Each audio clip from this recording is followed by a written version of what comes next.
Since 2015, Jared Stillman has rocked Nashville sports. That team freaking stinks. And now he's back. The takes are hotter than ever. I mean, let's be honest, he just can't coach. Welcome to Stillman and Company.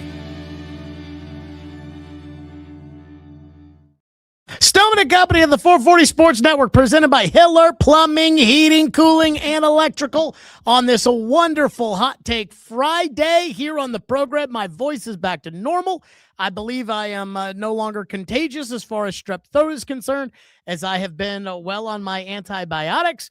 We have got a lot of Titan disrespect to get into. Boy, a lot of you people out there, you people on the internet, you people feel like the Titans are just constantly getting disrespected. Why? Because everybody from NFL Network thinks the Titans are going to stink, and because Jeffery Simmons, according to those inside the NFL, is not viewed as the top defensive tackle. We also have to get to why I feel like the Titans keep getting that disrespect and what are the actual expectations there. Plus, there was a rumor that was started by an NFL head coach yesterday that, oh my God, I am diving into. If you think I'm a conspiracy theorist, it may be tinfoil hat time. And yes, the latest in Vrabelgate. Look, we were off all last week. We were on the air Wednesday. We're on the air today on a Friday. I don't know when people are going to listen to this show. They may be listening to it live right now on YouTube. If you are watching this show live right now on YouTube, how you doing? But people will be traveling, etc. Perfect time for the podcast space. And when it comes to the podcast space, what I would say there is we're going to make sure we entertain and get to the bottom of the things that I think people care about. And then there will be a kind of a preview of what's going to happen around here next week. It's going to be a little bit different next week on the program for whatever that's worth as we get close to training camp. That's right. TDG says training camp is almost here. Hit that like button on the way in. Yes, hit the like button, hit the subscribe button if you have not liked and you have not subscribed. Belvis says, total disrespect, but what else is new as far as the Titans are concerned? He also says, smash that like button. Thank you, Belvis. I do agree on that front. Let me tell you about the presenting sponsor of our program, and then we'll get right into it. That's Hiller Plumbing, Heating, Cooling, and Electrical. I love Hiller. They take great care of my home. They can do the exact same for you. That's right. If you've got a problem with your HVAC or your electrical or whatever it may be, you do not want a problem this time of the year with the HVAC. It is so hot outside. Call Hiller. They will get it taken care of. Do what I do. I go on my phone to happyhiller.com, and then boom, Hiller is right there. Whenever you schedule them inside that window, they are there within that window. And they've got the guarantee of happy you'll be or the service is free. If a customer is not pleased with the work that's done, Hiller will make it right. That's Hiller Plumbing, Heating, Cooling, and Electrical, which, of course, I love telling you about. I probably need to call them anyway since I almost started a fire in my house the other night at 1 o'clock in the morning. Not Hiller's fault. That was Jared's fault. But that's Hiller Plumbing, Heating, Cooling, and Electrical. Call the Happy Face Truck today. Okay, let's get to the disrespect. So 2 separate things happened that had Titan fans on the internet all kinds of pissed off. Number one, the ESPN top 10 list. And this is the time of year where those come out. Jeremy Fowler has been compiling them for, I believe, the last 7 years. Mike Sando, this time of the year, used to do the quarterback tiers where he would talk to people inside the NFL. He would talk to executives. He would talk to head coaches. He would talk to general managers. He would talk to scouting directors and personnel directors, and he would have them rank the quarterbacks. And then Mike Sando left ESPN. He went to The Athletic, and when he went to The Athletic, ESPN tasked Jeremy Fowler with their new insider type list in which they talk to league executives. According to the ESPN top 10 list, it's league executive scouts and coaches that end up ranking these players, and they do it at each position. And the Titans are not very well represented. In fact, at this juncture, now they haven't done all the positions yet, but at this juncture, only one player has checked in on the top 10 list, and that's the same player that is the only Titan player so far that has checked in on the top 100 list. That's Jeffery Simmons. He topped in 83 according to the players of the top 100 in the NFL. And he did not top the list of defensive tackles when that came out. He was number 2. And he was number 2 behind Leonard Williams. And boy, Titan fans were fucking mad about that. And then the second thing that Titan fans got mad about and have felt disrespected about as far as the internet is concerned is the fact that NFL Network thinks the Titans are going to suck. So if you're looking at the YouTube stream right now, this was a graphic that was on NFL Network. I'm going to be honest with you guys. I don't really even watch NFL Network anymore. I think NFL Network is going to suck now that ESPN has swallowed it up. But according to Colleen Wolfe, Nick Shook, Lance Zierlein, Grant Gordon, whoever the fuck that is, Dan Parr, Brooke Simo, and Bucky Brooks, they all believe the Titans are going to stink. If you are looking at the screen, this is a graphic that they had on NFL Network, and these are all these different NFL Network people: NFL media host, NFL.com writer, NFL draft analyst, NFL.com analyst, NFL.com writer, NFL.com writer, and NFL.com writer. And again, I couldn't tell you who Grant Gordon, Dan Parr, or Brooke Sosimo. I could not tell you who they are. But they all did their predictions for 2026. 5-12, 2-15. Congratulations, Nick Shook. That is a smoking hot take, by the way.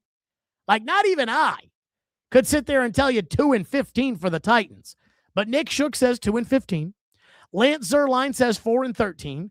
Grant Gordon says 6-11. Dan Parr says 5-12. Brooke Sosimo says 6-11, and Bucky Brooks says 5-12. So not one NFL Network person thinks the Titans are going to win more than 6 games next season. And boy, that pissed a lot of people off. And I understand wanting your team to be viewed well. I used to always be that way, especially when I was a younger fan.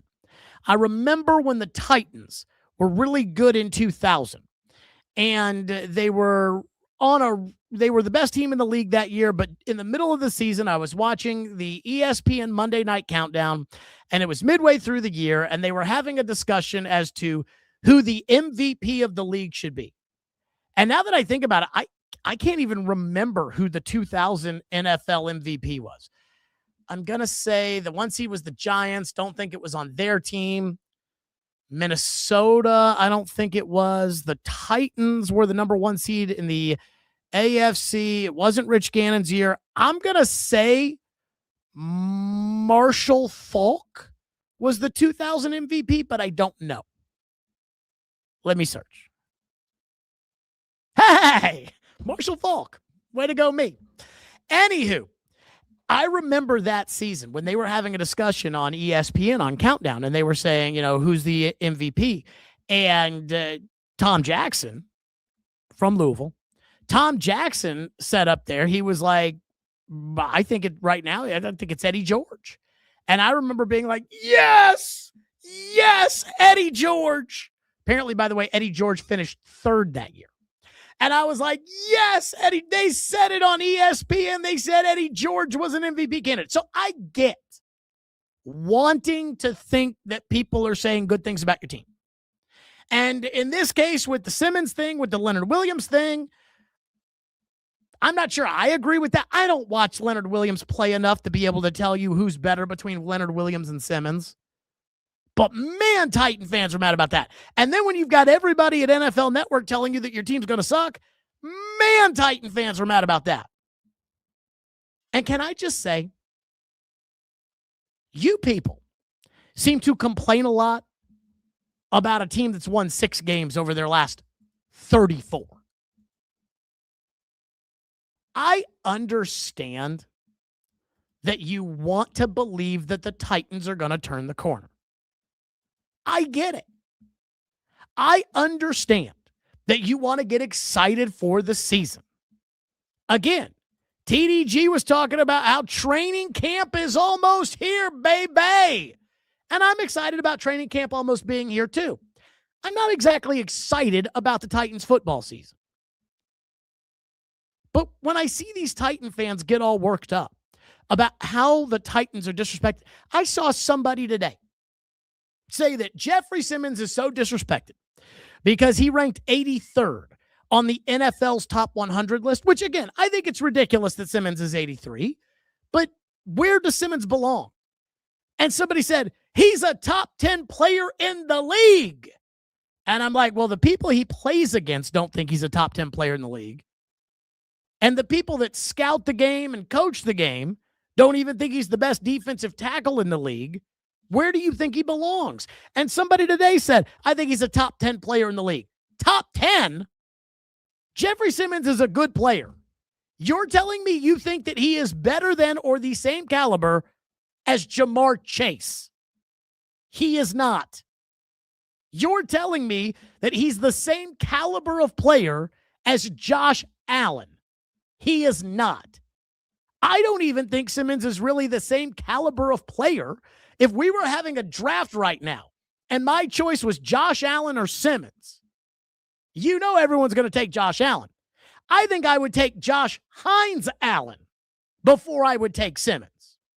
And you're going to try to tell me he's a top 10 player in the league? In the entire NFL? You think he's as good as Trent Williams? Or as good as Jackson Smith and Jigba? Or as good as Patrick Mahomes? Because that's what you're telling me when you say, oh, I think he's a top 10 player in the league. If he was that good, I'm sorry. You wouldn't have won 6 games over the last 2 years. And he was good. And Aaron Donald on the Titans won't win you the Super Bowl. But if you had Aaron Donald, you would have won more than 6 games over the last 2 years. So here's what I ask everybody when it comes to the Titans, and specifically you people. The Titans suck until they prove that they don't. And you've got to get that through your head. But if we have to make assumptions of how the 2026 season is going to go, why are you people so convinced that the assumptions have to be positive? I keep seeing that like it's some sort of grave injustice that everybody at NFL Network thinks you are going to stink. Well, I hate to say it, but all the evidence right now leans in favor of them. This is how I've always felt about teams in the NFL. Every now and then there is a team that I will look at, and I will say about that team, hey, you can see that this team, they rebuilt themselves in the offseason. They've made some additions. This team's schedule seems very beneficial. There's a team that wasn't good last year, but they just, at the end of the year, you felt those vibes, which there's no way you can say that you felt those vibes about the Titans at the end of last season. But a team like New Orleans, I thought New Orleans got better as the season went on. I think New Orleans is very comfortable in Tyler Shuck as their quarterback. They return their offensive coach in Kellen Moore and their play caller, so they don't have to worry about there being some sort of crazy adjustment period. They added a very talented receiver in Jordan Tyson. They play in a shit division. I mean, I can look at New Orleans and I can say, hey, I felt like New Orleans was trending in the right direction. I don't think New Orleans is going to stink this year. But the Titans, there's no proof of concept that they're not terrible. And yet these fans on social media, the internet, they just think that if you say, hey, the Titans are going to be bad, that you're just, you've got to stick up your ass to go up against the Titans. And I'm like, what? Again, it is more likely than not. I'm not saying it's set in stone that the Titans are going to be bad this upcoming season. And on the week of training camp on that Monday, I always do kind of my season expectations where I take the schedule and I put them into the different categories. The will win, should win, toss up, should lose, will lose. I've been doing this for 10 years now. And I don't know what that's going to say when it comes to how the Titans are supposed to be next season. But I can tell you right now, it's probably not going to be very good. I don't think it's going to be 2-15 like old buddy from NFL Network, Nick Shook, says it's going to be. But I think it's going to be closer to 2-15 than it's going to be to 15-2. But there is a chance that I'm wrong. There is a chance that I am wrong about Cam Ward. There is a chance that I am wrong about the organization and that Mike Borgonzi really does know what he's doing. And that I'm wrong about the lack of offensive skill players outside of Carnell Tate, who's never actually played an NFL game. And that I am wrong that the money spent in the secondary was not wisely spent. But there needs to be at least a little proof before we sit there and say, oh my God, this team, they're on the rise. This reminds me of the Bengals, the year they went to the Super Bowl. And I remember being at a Dave & Buster's in Marietta. My dad, me, and my best friend's dad were at a Dave & Buster's in Marietta, Georgia, because we were in Atlanta, because we're all Braves fans, and the Braves were in the World Series.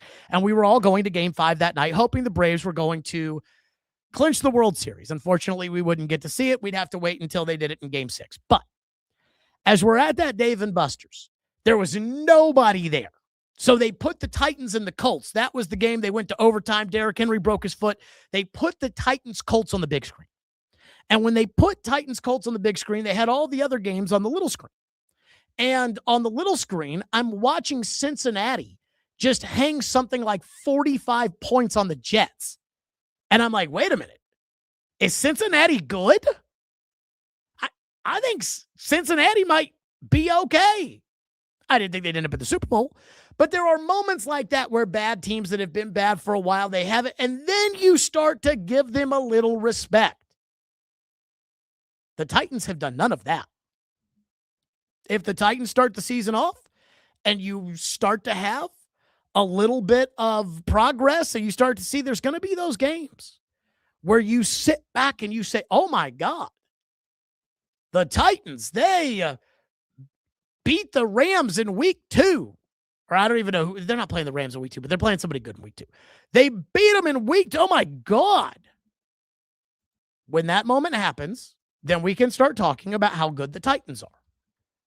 Until then, I think the assumption should be, even if you're a big Titan fan, and I know you don't want to believe this, it's the Eagles in week 2, excuse me. I know you don't want to believe this, but until then, I think you have to recognize that the Titans probably suck. And yet, for some reason, if I were just to put the clip on Twitter of me looking into the camera and saying, I know you guys want to be optimistic for the season. I know you guys think Cam Ward is good, even though every single metric out there last year said Cam Ward was not good. I know you want to think Mike Borgonzi is a good general manager, even though Mike Borgonzi did not improve the team's record by a game in his first year as general manager. I know you want to believe Robert Saleh is a really good coach, and it's just the stinky Jets that are the reason for his 20-36 record. And I know that the NFL on the top 100 only has Jeffery Simmons on the list, and he's 83. And he's going to be the only guy that factors in any of these top 10 lists, but it's because they don't get it. They don't see it. They don't understand. And you people are off your rockers. If I put that up there on Twitter, people would go nuts. That cut would catch on fire. The same way some random cut that I had about how Will Compton and Taylor Lewan should feel, they should feel hurt by Travis Kelce deciding not to invite them to their wedding, and the Swifties got a hold of it on Twitter, took off. Guys, this team's record has been atrocious over the last 4 years. Really the last 3. It has been atrocious. Not even the great Mike Vrabel could win here at the end because it was so fucked up. The owner sucks. The coach has a career record of 20-36 and has already busted with the number 2 pick in the draft. The general manager did not improve the team by 1 game in his first year. He is 3-14 as a general manager. It's not like he took over as general manager of a 10-7 team and they went 10-7 the following year. He took over a 3-14 team that had nowhere to go but up, and he did not go up. The quarterback that you people love and believe in had the worst QBR in the entire NFL amongst qualified passers. And you expect the Titans to be good? And I have to ask, based off of what? I truly think there is one thing as a Titan fan that if you want to be optimistic about this football team, I think there is one thing that you can point to that is rooted in some sort of proof of concept, and that is Brian Daboll. Because Cam Ward sucked last year, and Cam Ward's got bad mechanics. Cam Ward is small. Cam Ward's got a bad throwing motion. He doesn't set his feet. He's not accurate. But there is one quarterback who was taken very high in the draft, who struggled with accuracy, who has become one of the best passers in the league. And that's Josh Allen. And Josh Allen's coordinator, when he made that leap, was Brian Daboll. So in my opinion, that is the one thing that you can kind of hold on to. If you want to take it a step further, I'd say when Robert Saleh was the head coach of the Jets, the defense was very, very good. It was the offense. It was Zach Wilson. It was Tim Boyle. It was the 5 seconds of Aaron Rodgers that they didn't have that was the problem. So if Brian Daboll is the head coach of the offense and recreates the success that they had with Josh Allen in Buffalo, and Robert Saleh is the head coach of the defense and recreates the success that he had with the defense with the Jets, then you might actually have something. But that's it. That's it. That's the only proof of concept you have that this team is not going to stink. The rest is just pure, unbridled optimism. It's just the idea of looking at a stock, knowing nothing about it. Don't know what the company does. Don't see any fundamentals that made me think it would be good. I don't necessarily understand the industry. I don't any of it, but I like the ticker symbol. So I'm going to buy it. And it's going to be the next Apple or Google or Microsoft. Good luck. Just because you want a stock to go up does not mean that the stock will go up. And I think there's just several of you Titan fans out there that for some reason you just can't get it through your head that the Titans aren't being disrespected. The reality is this league thinks you suck. The players think you suck. The coaches and executives think you suck, or at least they think Leonard Williams is better. And the media thinks you suck. And I kind of sit there with them because I think you kind of suck too. Now, on the I think these things are too different, as far as the records. Again, NFL Network. Colleen Wolfe says 5-12. Nick Shook says 2-15. I mean, if you look at 2-15, and not that we're going to have our official expectation setting day today on the program, but I think the Titans are going to beat the Jets week 1. Boy, they better. And I think they're probably going to beat the Giants week 3. I think they're going to start off 2-1.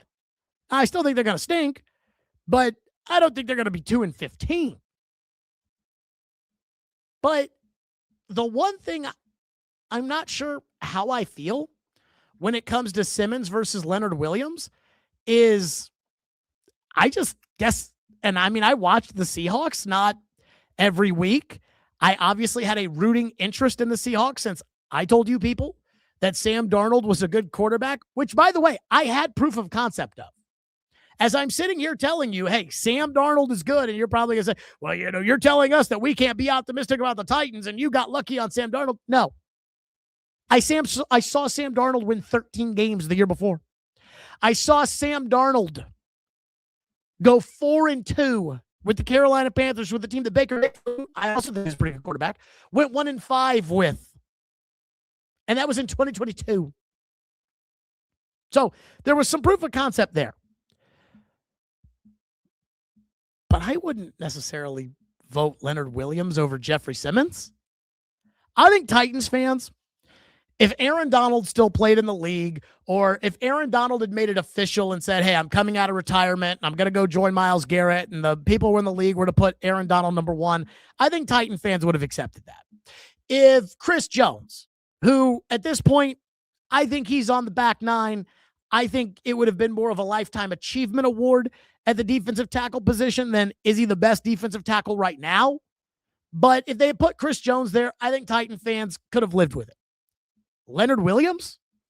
Leonard Williams has been on all these different teams, and Leonard Williams has been out there in free agency, and you can trade for him, and you can... Really? Leonard Williams? That one I kind of struggle with. And not to say that the Seahawks defense wasn't really, really good, and a big part of the reason why the Seahawks defense was really, really good is because they have really, really good players. But I didn't think that Leonard Williams was better than Simmons. That I have to say I was a little surprised by. I'm not surprised by everybody at NFL Network thinking the Titans are going to win 5 games. 2 games might be a little much even for me. But everybody thinking 5 or 6 games, that doesn't surprise me. And that shouldn't surprise you either. The second thing when it comes to the Titans' disrespect, and I'm actually glad that in the YouTube chat, Billy says, Callahan was a terrible hire. We got better with McCoy. Let that sink in. Okay. It's this belief that everybody who was running the Titans stunk, and everybody who is running the Titans now doesn't stink.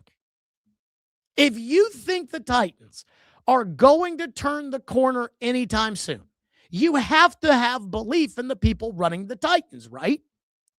And if we're going to admit, and I had to live through this bullshit for years, when it came to Callahan last year and his Pee Wee program, when it came to Chad Brinker and his AI football injury model that he made up that never did anything, when it came to Rand Carthon, who, again, rather play the part of general manager than actually be the team's general manager, who slept on the flights and didn't stay for Will Levis's pro day. When it came to those guys, I was the one that always pushed back. And I was like, I don't see it. And you people got really mad. You said, let Rand cook, Jared. The most egregious was in the middle of year 2. After they had gotten rid of big bad Mike Vrabel, because remember, he was the problem. They got rid of big bad Mike Vrabel, and they hired Brian Callahan, and they spent all that money in free agency, and they were fucking terrible. And they went on the road to Detroit, and they lost by about 100 points. And when they lost to Detroit, I mean, it was everything. It was a handoff to Jahmyr Gibbs right up the sideline, 80-yard touchdown. It was Khalif Raymond returning punts, touchdown. It was a nightmare. And Nick Suss got Rand in the locker room and asked Rand what the fuck happened. And Rand Carthon said, well, the ball just didn't bounce our way today. And I lost it. And I said, are you kidding me? The ball didn't bounce your... What? The ball didn't even touch the ground today. Ball didn't bounce your way. And I had Derek Mason and Chris Sanders getting on my ass, and that's not what he meant. He didn't mean the ball didn't bounce their way. TD, boy, he got on my ass saying, no, he was a figure of speech. You don't understand. I'm like, look at the quote. He is talking about the ball. He says the ball is not round. He's like, the ball's not round, so you don't know what way the ball's going to bounce. And today, the ball bounced to them, and it didn't bounce to us. That is not a figure of speech. So I have been pushing back for the last really 4 years about the management of the Titans since J-Rob got fired. And I know now everybody makes it out to be this narrative that Jared loves J-Rob, and so J-Rob is a sacred cow, and that's not true. I was very, very critical when it came to Jon Robinson and some of the moves that he made. I wouldn't have fired him, but I was critical of some of the moves. I couldn't believe they drafted Caleb Farley with a back injury. But the point I'm making when it comes to this, is you guys are all now just saying, well, Rand sucked. Well, Brinker sucked. Well, Callahan sucked. It's all their fault. But the new guys we've got. And I'm like, I want you to think about this, and let's be logical here. Billy, again, the guy who said when it comes to last season that Callahan was bad and they got better with Mike McCoy, so let that sink in because it's going to be better, said Rand is now cooking at McDonald's. Your general manager was hired by a guy who was hired by Rand Carthon. All these top 100 and top 10 lists are coming out. And because it is list season, it is prediction season, it is, quite frankly, the off season, the true off season. And all this stuff is starting to come out. And as it comes out, there's a one Titan that is recognized as a legitimate star in the NFL. And he's not even recognized as good as he probably is, and that's Jeffery Simmons. And he was drafted 7 years ago by a GM 3 GMs ago. That's how long ago it was that they acquired the only good player that they have.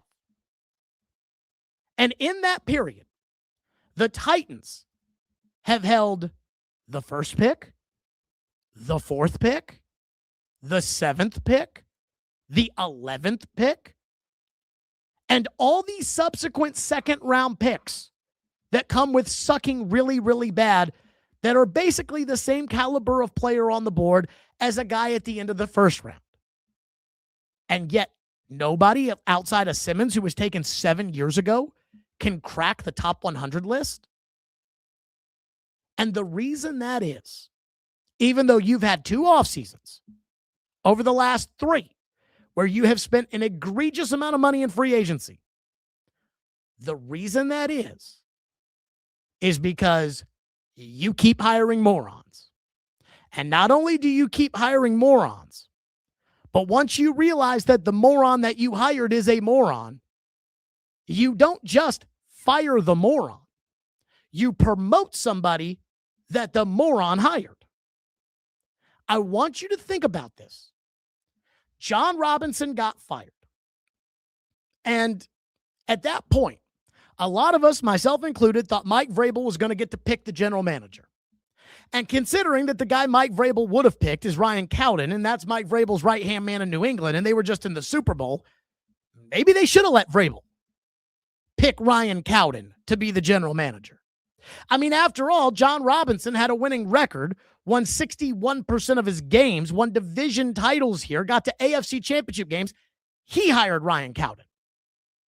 Floyd Reese convinced the Titans to hire Jon Robinson. Floyd Reese is the greatest general manager the Titans have ever had. So when you're desperate, when you're Moses combing the desert and you are looking for a way out, when you are looking for a light at the end of the tunnel, it makes sense to go to the best guy that you've ever had do the position and point you in the right direction. And that's what happened with J-Rob. And with J-Rob, he hired Mike Vrabel. And you won a lot of games. Since then, Amy went Leroy Jenkins and hired Rand Carthon, much to Vrabel's chagrin, who did not want to hire Rand Carthon. People will say, and look, I believed this at the time. I stayed out of this because I think it is a hell of an accusation if you don't have any proof. A lot of people believe that the NFL financing the new stadium kind of convinced the Titans, who were involved in the Brian Flores lawsuit because of Ray Horton, to hire a minority candidate in Rand Carthon. Now, when Greg Bedard put that out there, I said I need some proof, and Greg Bedard didn't have any. I can't just sit here and tell you that it was a minority hire, but that is what people believe when it comes to Rand Carthon. So when you won, you had a general manager that was picked by the best general manager you've ever had. When you won, you had a head coach who was picked by a general manager who won 61% of his games and was picked by the best general manager you've ever had. So you see, that's a good guy picking a good guy, picking a good guy. Amy has no experience really, in terms of the actual NFL, Amy decides to hire Rand Carthon. Again, a lot of people thought it was because that's what the league wanted them to do. Amy hires Rand Carthon. Amy then fires Vrabel and promotes Rand Carthon. Remember Mike Keith asked Amy why Titan fans should be optimistic? And she said, Rand, Will Levis, and cap space. I do. So they promoted Rand Carthon, who was a terrible general manager, and I mean this in all seriousness. I believe that Rand Carthon might be the worst general manager I have ever seen. And so Rand Carthon hires Chad Brinker. So then you fire Rand Carthon. They promoted Chad Brinker. So Rand's so stupid, we have to fire him after 2 years because it's been such a train wreck. But we're not going to fire the coach he hired, and we're going to promote the assistant general manager that he hired. Then, after we promote the assistant general manager that he hired, we're going to let that guy pick the next general manager. So, again, moron Rand, too stupid, fired. Promote the guy he hired. Why? Then Brinker was too stupid, so they went out there and they fired him, and they promoted the guy that he hired in Mike Borgonzi. Do you see the problem? Like, do you see what I'm getting at here and why I think it is so fucked up? Like, again, you keep hiring bad people. Then you promote them to a point. You give them the benefit of the doubt on year one every time. Rand got the benefit of the doubt and got a promotion. Callahan got the benefit of the doubt. Chad Brinker got promoted. And Mike Borgonzi went 3-14 last year, and nobody over there seems to think that that was his fault. Didn't win a single game more. Not one. I mean, I understand it's hard to build a 14-win team. It ain't that hard to build a 4-win team. The point I'm trying to make here is that the reason that you don't have any good players by every single listing metric, whether it's media, players, coaches, and executives, is because you're in this cycle of the blind leading the blind. Amy didn't know what she was doing when she hired a general manager, so she hired the worst possible one. And then the worst possible general manager hired an assistant general manager. And instead of cleaning house like I have begged them to do at the end of every season since 2023, at the end of 23, I asked them to clean house and I was a racist because you're only giving a black general manager 1 year? No, because Rand Carthon was hired to work with Vrabel and it clearly didn't work out, so start over. After 2024, I wanted to clean house. And a lot of people were more on board with that because you could tell Callahan was kind of stupid. And so it's like, well, Callahan, he's got not a lot to work with, and Will Levis sucks, so it's maybe not his fault. No, clean house. No, they promoted Brinker. Even last year, I said just do it. Rip the Band-Aid off. You had a terrible coach, that stupid Pee Wee program. Brinker is a nothing consultant. He can't even get a job in the NFL right now. Just blow it up. And they said no. They promoted Mike Borgonzi because he built the Chiefs, Jared. No, Andy Reid and John Dorsey built the Chiefs. And John Dorsey is the kind of guy I'd hire to be general manager. I've been begging for Thomas Dimitrov, for Rick Spielman, for a general manager that has done it before and has had a modicum of success in the NFL. I am not asking for Bill Polian, who, again, you people tell me whenever he says something you don't like that he sucks. I'm just asking for somebody that's already done it before so that at least you can say, hey, Thomas Dimitrov was a good general manager in Atlanta. So at least I know it's not going to be the worst hire in the history of the NFL. And instead, the Titans keep rolling the dice with Rand Carthon and Chad Brinker and people that were hired by Rand Carthon and Chad Brinker. Do you understand? Like, I say this, and I mean this with total sincerity. Do you understand the dichotomy between the hierarchy of your organization when you were good and when you were bad? when you were good, Floyd Reese, the best general manager you ever had, pointed you in the direction of Jon Robinson. He knew Jon Robinson was going to be a good general manager. And even though Jon Robinson made some mistakes, he won 61% of his games. He was a good general manager. Kaharski likes to always break this down, and he likes to say, well, Robinson was good at the beginning and he was bad at the end. And to which I'm saying, so what, you think he just forgot how to be a general manager? No, he was a good general manager. So Floyd Reese gets you Robinson. Robinson gets you Vrabel, and you're in the AFC Championship game, and you're the number 1 seed. Now we're doing it your way. Amy, who has no business hiring a coach, and it's obvious she has no business hiring a coach or a general manager because now she tries to stay as far out of it as she can. Amy hired Ran. Ran hired Chad.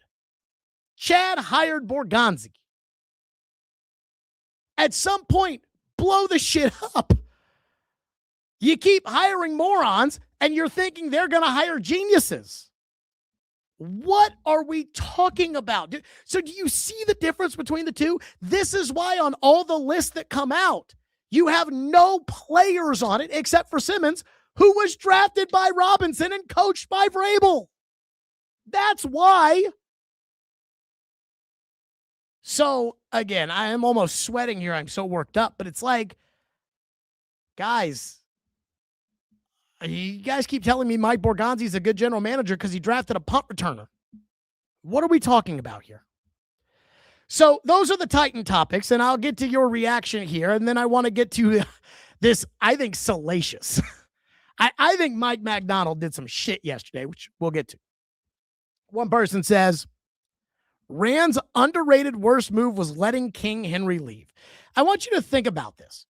When it comes to the fact that the underrated move was letting the Hall of Famer walk out the door. I remember when you people told me that Howie Roseman got fleeced by Ran Carthon because Ran Carthon got a 5th and a 6th round pick for Kevin Byard. Since then, Howie has won a Super Bowl. Ran works for CBS, and Kevin Byard is a Pro Bowler. Ran couldn't wait to move on from Kevin Byard and Derrick Henry because Ran was stupid. That's why. One person says, I've noticed it's the Cam boys who get really mad about the Titans preview record this upcoming year. Again, I said this before the Titans drafted Cam when we were talking on the air about who the next quarterback could be. And I made up this fictitious quarterback, this fictitious player named Poo-Poo Johnson. And I said 35% of this fan base would ride with Poo-Poo Johnson if the Titans drafted him. And you would tell me about how good Poo-Poo Johnson was at Rear End State. Put on the tape, Jared. Put on the tape. Poo-Poo is our guy. And I said, you people hate Sam Darnold, but at the second they sign Sam Darnold, you'll convince yourself that Sam Darnold's great. And I was kind of hoping that that's what they would do. Instead, they did this with Cam Ward. The same people that thought Levis was going to be a franchise quarterback are virtually the same people that think Cam is a can't-miss Patrick Mahomes reincarnation, which is ridiculous. TDG says they put Jackson Dart in the top 100. Those rankings don't mean shit. Did they actually put Jackson Dart in the top 100? God, I'll tell you, it is not a good look. No matter what you want to say, no matter how you want to couch it, no matter how you want to make yourself feel better, it is not a good look that right now Dart and Shuck both rank ahead of Cam by pretty much every metric or opinion that isn't some sort of Titan fan being like, and the team was terrible around Cam last year, Jared. You'll see. You'll see. TDG said, yeah, right, with Sam Darnold, nobody knew JSN was going to be that stop or that defense. Yeah, it's crazy. Justin Jefferson, best receiver in football. Sam Darnold leaves Minnesota. All of a sudden, he's on a milk carton. And I know this because Lindsay drafted Justin Jefferson in fantasy football, and he didn't do anything for her last year. Sam Darnold then goes to JSN's team, and now JSN's the best receiver in football. Huh. What's the common denominator there? What am I missing? You people. One person says, yesterday I saw a Cam boy say on YouTube that stats don't matter, but the only ones that don't matter are in the case of Cam Ward. Make it make sense. I can't. Cam was terrible last year. Cam was terrible. People don't want to admit it, but he was. Okay. I want to get to this Mike Macdonald thing. God, I'm doing it now. Today, Jeff Schwartz and I were on Sirius XM, and we were talking about, Jeff kept getting it all confused between Macdonald, McDaniel, and McDaniels, because McDaniels is in New England. Macdonald was coaching the Seahawks, and McDaniel doesn't have an S on his name. He's the offensive coordinator of the Chargers. So Mike Macdonald yesterday at the Tahoe Celebrity Golf Championship went on Dan Patrick's show and said that he had help from somebody who had a conflict of interest when it came to the Super Bowl 60 game plan. That Mike Macdonald had a little help from somebody, and I'm not going to tell you who it is. Dan Patrick then followed up and asked if it was Belichick. And Mike Macdonald said no. He said that he knew Belichick, that they had had a beer together, but that it wasn't Belichick. And immediately, social media ran to believe that it was Tom Brady. That, oh my God, how dare Tom Brady? The Patriots built a statue out front for Tom Brady. They inducted Tom Brady into the Patriots Hall of Fame without any process or any waiting period whatsoever because, well, he's Tom Brady. He's the greatest player in the history of the NFL, and he's ours. For 20 years, we cheered for TB12. And how dare treasonous Tom, even though he's a Fox broadcaster and he says he's neutral, even though he owns the Raiders, so he clearly can't be neutral, how dare treasonous Tom go get with Mike Macdonald and go help the Seahawks beat us? I have two separate thoughts to this. The first thought, when it comes to treasonous Tom, is we don't know that it was Tom Brady. Again, it's not like Mike Macdonald said, yeah, we got with Tom Brady, and Tom Brady kind of helped us with the game plan. Also, there's a lot of people that are more qualified to help you build out a game plan against the New England Patriots than Tom Brady. Because even though Tom Brady was a great player, great players are not always great coaches. Great players are not always great executives. How did the Marlins do with Derek Jeter? How about the Charlotte Bobcats and Hornets with Michael Jordan? How about Brady's Raiders? Not very good. So it's not as if Brady's the most qualified guy to help you build out a game plan anyway. There could have been a number of people who helped you with that game plan. And yet Twitter decided that if it wasn't Belichick, it had to be Brady. And I'm not convinced it was Brady. Now, if I were putting betting odds out there, I probably would say that the most likely person that would have a quote-unquote conflict of interest helping beat the Patriots in a Super Bowl would probably have been Brady. But I don't think he's the only one. And then the second thought here is, let's say Brady did it. If Brady did it, I have to admire the spite. I think Robert Kraft knows he fucked up. And I think Robert Kraft has said it to Tom Brady and to Tom Brady's family that he fucked up in picking Belichick over Brady. Brady wanted the same contract Drew Brees had. He wanted the security that even into his 40s, the Patriots were going to make him their guy, and Belichick wouldn't do it. And in the end, Kraft's the owner, and those decisions lie at the feet of the owner, and Kraft had to decide, do I take my coach who's won 6 Super Bowls or my quarterback who's won 6 Super Bowls?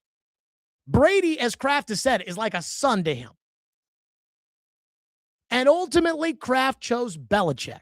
And I understand why Kraft chose Belichick. Kraft chose Belichick because the longevity of a coach is certainly much wider than that of a player who's already in their 40s. Kraft got it wrong. Brady went to the Buccaneers. won a Super Bowl, and competed for another. Belichick signed Cam Newton, drafted Mac Jones, got blown out in one playoff game, and was a disaster without Tom Brady. He got it wrong. And I think Kraft has admitted that through his documentary, through the books and the reports and the Seth Wickersham pieces. He's admitted, I think to Brady, Tom, I fucked up. And I still think Brady holds it against him and the organization. Brady came out and he said he had no dog in the fight as far as the Seahawks and the Patriots were concerned. When Brady said that, I thought he said it because, well, I'm a Fox broadcaster and I'm supposed to be neutral, the same way Kirk Herbstreit can't pick a game on College Game Day that he's about to call. I also thought, well, he's about to hire Clint Kubiak to be the head coach of the Raiders, and he owns the Raiders, and it reminded me of an interview that President George W. Bush did before the Patriots Carolina Panthers Super Bowl, where Jim Nantz asked George W. Bush, who are you rooting for? And George W. Bush said, I'm just rooting for a good game. You know, I'd be rooting for a Texas team, and I'm sorry the Cowboys aren't in it, and I'm sorry the Texans aren't in it, but I'm just rooting for a good game. And I thought maybe, okay, that's what because he's going to hire Kubiak, and he's calling games on Fox, and so, hey, I'm going to stay out of it. But boy, maybe he really was rooting against the Patriots, because he's still mad that in 2019, Bill Belichick could not say, this guy is the greatest player who ever lived, and we're lucky to have him, and we're going to ride it out as long as we can. I think if Kraft could do it over again, he wouldn't have fired Belichick in order to keep Tom. He would have told Belichick, we're keeping Tom. And that if Belichick had said, well, you know, if you keep Brady, then I'm going to fucking quit. He'd have said, fine, go fucking quit. If you could do it again. At some point, don't you have to let bygones be bygones? And Kraft's tried. He built a statue for Brady. He loves Brady. And Brady has shown Kraft some love. He went to his wedding during the season on a Saturday before a Sunday game. I think it was a Friday before a Sunday game when he was on the Buccaneers. He's shown Robert Kraft some love. But man, if he really was conspiring with Mike Macdonald to help the Seahawks beat the Patriots, that's some spiteful shit right there. But then again, those really, really good players, the Michael Jordans, they take things personally.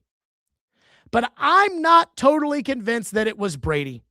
I'm not totally ready to go there. So I put up a list today of all the people I thought it could be that Mike Macdonald conspired with in order to help beat the Patriots, who would have had a quote-unquote conflict of interest. Number one is the obvious choice, Tom Brady. Number two, Gerard Mayo, former Patriot player, former Patriot coach, and the conflict of interest for Gerard Mayo would have been the fact that Gerard Mayo was still being paid and is still being paid by the New England Patriots. Number three, Dean Pease.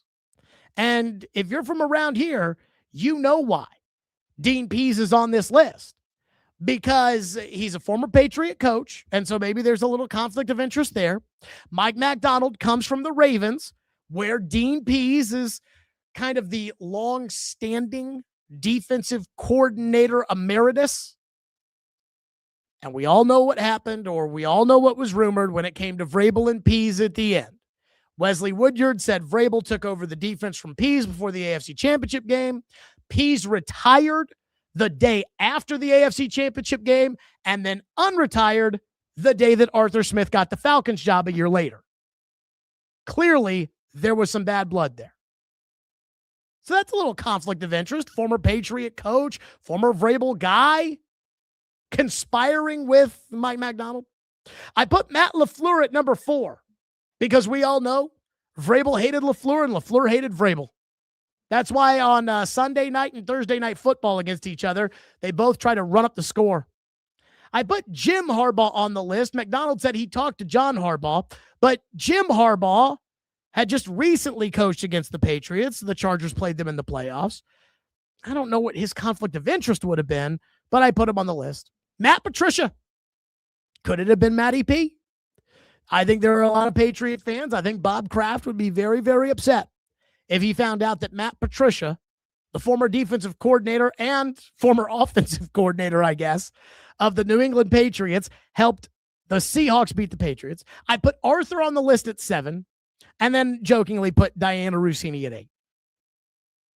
It probably was Brady, but I think you could make an argument that it could be Mayo or Pease as people that would, quote unquote, have an agenda, a conflict of interest, but an agenda to just run it right up New England's rear end. Most notably, to run it right up Vrabel's rear end. The only person that has the agenda to run it up Kraft's rear end is Belichick. That's another thing, by the way, that I think is pretty eye-opening, is the fact that Bill Belichick and Tom Brady both kind of hate the Patriots after all of the success and all of the money that was made over those years. And they just cannot let bygones be bygones. Belichick's beef is with Kraft. Brady's beef is with Belichick. And to a much, much, much lesser extent, Kraft for siding with Belichick. It's pretty wild. But then again, Michael Jordan hates Jerry Reinsdorf, and he also hated Jerry Kraft. Or Jerry Krause. Jerry Krause. And then that takes me to Vrabel. We haven't talked about this, and, people get, whenever I talk about Vrabel and his shenanigans, it's always like, oh, you're TMZ. TMZ, oh, Jared, TMZ. I'm like, nah, I just talk about shit people care about.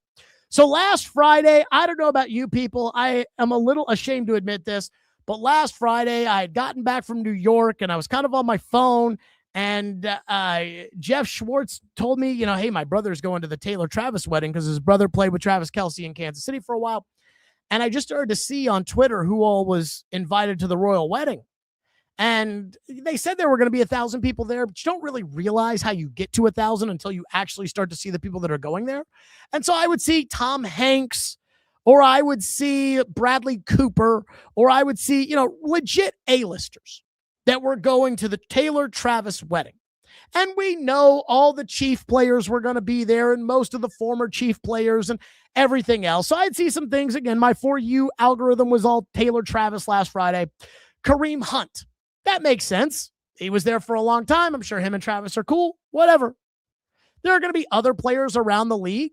Greg Olson, whose friends, tight end you, George Kittle, Brock Bowers. Cool. Makes sense to me.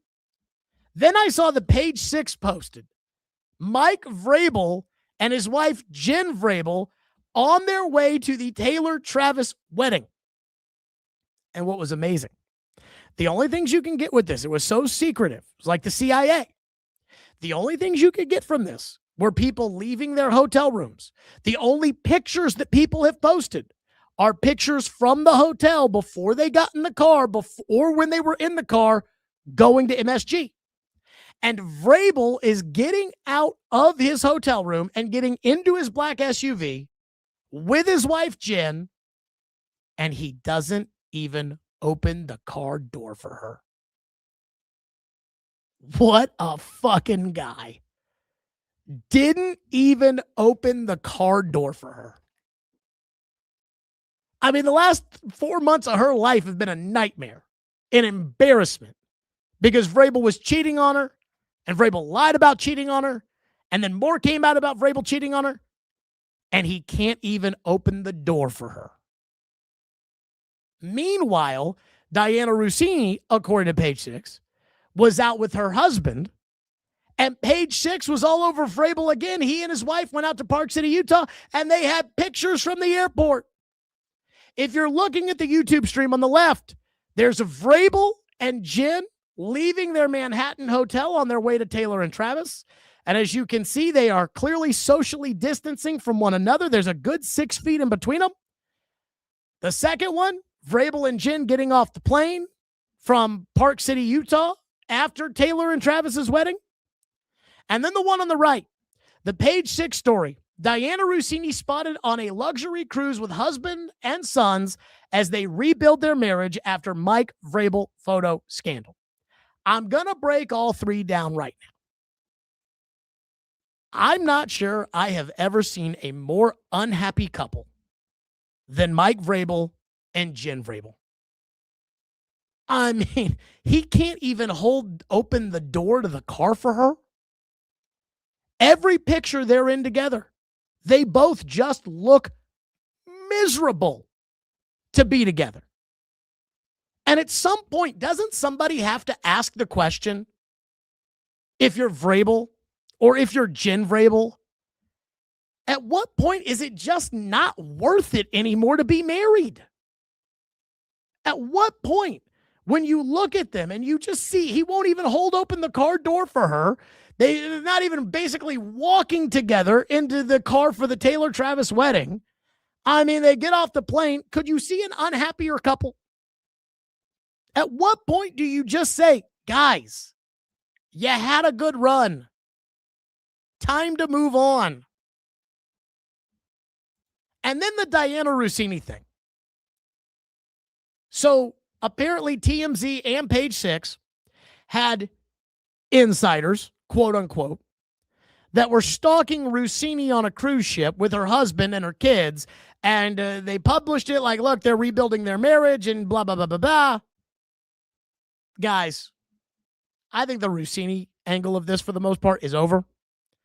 I don't think Russini is a big news item. I don't think that people are on the hunt for Dianna Russini. I think it's Dianna Russini or it's Dianna Russini's people that are sending pictures and videos of Dianna Russini with her kids, with her husband, on the cruise, in the mom one-piece bathing suit to Page Six and TMZ. I don't know why I think they're doing that. Maybe it's to show that Diana's moved on with her life and she's ready for her next opportunity, because it's hard for me to see Dianna getting back into the game at this point. But I think that is so staged.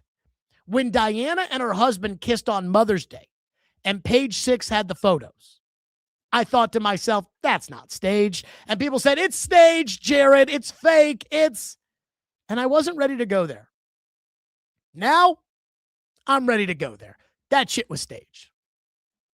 Remember, Dianna tried this with Page Six in the New York Post when she bravely saved a man and a dog from a car accident, and then it came out that she didn't save the man and the dog from the car accident. Can I just ask a serious question when it comes to Vrabel and Russini? Again, the charade that Vrabel and Jen, they're trying to work it out there. He won't even open the car door for her. And then Russini, she's on the luxury cruise with her husband and her sons, and they're moving forward, and she just can't get any privacy while she tries to. Guys, can you just cut the bullshit out and just get together? Just live happily ever after. Just settle up with your spouses and move on. Like, just move on. You guys, I think they love each other or loved each other. I don't know what's happened over the last couple of months. But this whole thing of like Vrabel trying to get back with his wife, you guys don't. Vrabel and his wife, I'm sorry, it doesn't look like you love each other anymore. It doesn't. And Dianna and her husband, considering of the timeline of the Vrabel thing and the way she used to be just so goo-goo gaga when it came to Vrabel, it looks like she never loved her husband. Don't worry about what people will say. People will get over it. Ben Affleck has been through a lot of shit, and people still hire him, and people still cast him to be a star in movies. Tom Brady has been through a lot of shit with Bridget Moynihan and Gisele Bündchen, and he has a new brand deal every month. It'll be okay. But why fake it with your spouse? Why? You know, Lindsay and I, again, full disclosure, we've known this. It was a surprise to Lindsay and I that young Jackson was going to come into the world when he did. And the one thing that we both agreed upon right then and there was we were like, we are not getting married just because of Jack. Because I believe that, let's say Lindsay and I, it wasn't working out, we weren't compatible, we weren't whatever. I believe Jack would be better off if we didn't love each other, with us going our separate ways and trying to become very good co-parents. Lindsay and I watched this show on Netflix called Age of Attraction. And there was this one woman, and I hope I'm not spoiling this. There was this one woman, her name was Teresa. She was 54. And this Age of Attraction show is where they put all these people, it's a dating show, and they put them together, but they can't tell each other what their ages are. And so some of these age gaps are nuts. And this woman, Teresa, was 54. And John, the guy she ended up with, was 27. And she thought he was in his late 30s, and he thought she was in her early 40s. And instead, it was a 27-year age gap. And Teresa was scared to death. She was so embarrassed about how her kids would react to the idea that she was dating a guy who was basically as old as her kids. And I found great comfort in the fact that the kids, when they met the 27-year-old, they were like, hey, he seems pretty cool. Hey, Mom, we're really happy for you. If you're happy, we're happy. That's how it should be. That's how it should be. Don't worry about staying together for the kids. Do what you want to do for you that will make you happy, because what will make you happy, I believe, will make your kids happy. That's all I'll say there. But those two, I mean, come on. Vrabel, not even going to hold the door to the SUV while they're dressed to the nines for the prom of the century.